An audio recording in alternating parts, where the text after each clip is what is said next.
Candidate number 2. Do you believe there should be a sunset law on Grand Lodge committees? Why or why not? Wow, that's not really a clear question because there's a couple of ways to interpret that.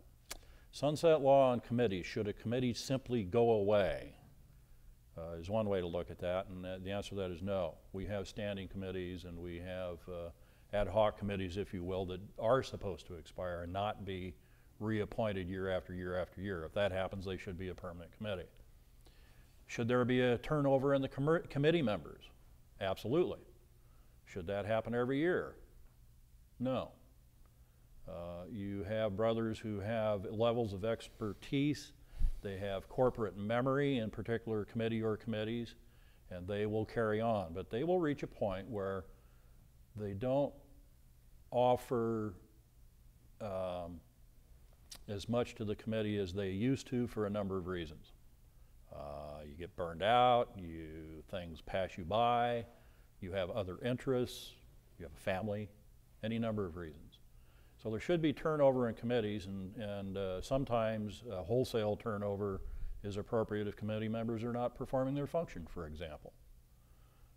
The committees are appointed by the Grand Master incoming for his year. You will find that many of the committee members are reappointed year to year, but they'll probably serve a member 3, 4, 5 years and then move on. That's healthy. Change is healthy. Bringing in new ideas, new energy is important for anybody to thrive. And it's particularly important for our Grand Lodge and for our committee members and our important committees. There isn't a committee we have that's not important. And so yeah, turnover in committees, yes. The type of committee or the specific committee should be reviewed every year. Is a committee performing a function that is necessary now, if time changed?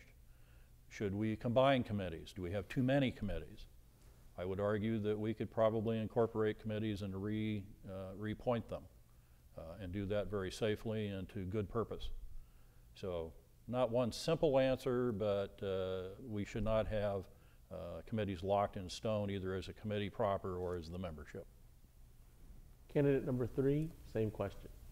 Well, and as Jim mentioned, you can take that 2 ways. I took it about membership. Should the members have a definitive period, or should the committees actually have a definitive period? For the second point first, should committees be just kind of go on and on and on? This would, in my opinion, be something that we should look at at regular intervals, and I would think something like 3 to 5 years, that committees, some committees, not every committee is the same. Certainly jurisprudence and finance are not the same as other committees like membership development or public relations. But whether the committee is still viable and needed, perhaps could come before the body in a sense of a vote of confidence or no confidence. That doesn't mean to disband it, it just means, does a majority of the body think this is a viable committee anymore? And I think that would be healthy. It allows the entire body to feel like they're part of the committee structure. As far as the individuals that are on the committee, again, you can't just say committee to committee. Certainly tenure on things like jurisprudence mean a little bit more than on things like public relations, where you probably want more of a turnover so that you can get some of new ideas and things like that. I think what's most important is when we look at committee appointments, in this jurisdiction we have this bias. It's almost like for those brothers who are Scottish Rite brothers, you know that if you ask to be a KCCH or a 33rd degree, you're by instance of asking it, you're not going to get it. We are not allowing our brothers to say, hey, guess what? I'm an accountant. I would love to be on the finance committee. The appointments are not made by positive application like you would do in any other business. And a number of our committees are business oriented. You want people who have skills in those areas. It's more like Chicago politics.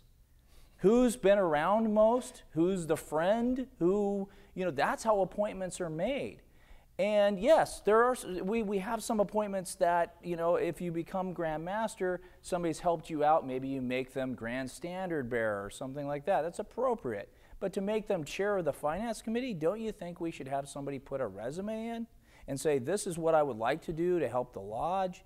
And I think that kind of turnover, having a positive system that allows brothers that are past masters and in the Grand Lodge particularly say, I have these skills and I would like to be on that committee, I think that would allow or facilitate natural turnover. Candidate number 1, same question. Two colleagues here have pretty much covered a lot of the bases, but I look at sunset clauses as kind of like a death sentence. And that is, time should not dictate whether a committee is viable or not, or should continue. I think it is up to the people that we have appointed to administer this organization to make decisions when appointing people to different committees. There are certain standing committees that have to always exist within the Grand Lodge structure, and I don't think you can put a sunset clause on them. As far as membership to a committee, from what I understand, a lot of the committees are the committee chairman is appointed by the Grand Master. He then, the committeeman himself, will either ask for a member to continue or not to continue on his committee. If you're a viable, hardworking individual and you are working on a committee and that committee is actually functioning, sunset clauses should not apply whether to your membership on that committee or to that committee as such. Just like the Finance Committee, it's going to always have to be there if you're going to control the finances of this organization. Jurisprudence, your Code Commission. But you do want the best qualified people on those committees.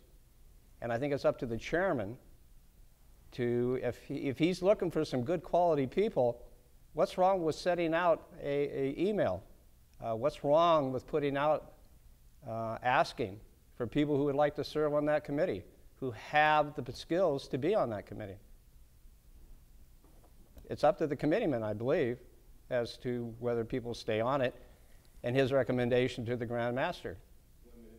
So, again, I don't like sunset clauses or whatever.